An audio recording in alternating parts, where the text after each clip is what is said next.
महापालिकेच्या वतीने अभय योजना राबवण्यात आली होती. त्याचा शेवटचा दिवस शनिवारी होता आणि सुट्टीचा दिवस असून सुद्धा तब्बल 7 कोटी रुपयांचा थकबाकीचा कर मिळाला आहे. महापालिका कर संकलन विभागाच्या वतीने लागू करण्यात आलेल्या अभय योजनेला शेवटच्या टप्प्यात अंतिम प्रतिसाद मिळत आहे.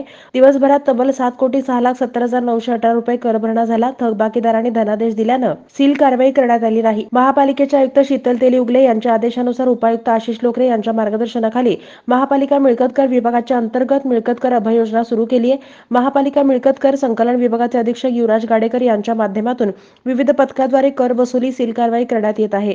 या योजनेअंतर्गत शास्ती, नोटीस फी, वॉरंट फी मध्ये 100% सवलत देण्यात आली आहे. या योजनेस शहरातील मिळकतदाराकडून प्रतिसाद मिळत आहे. महापालिका मिळकत कर वसुली आणि कारवाईची मोहीम राबवण्यात आली. मात्र थकबाकीदारांनी धनादेश देऊन कारवाई टाळली.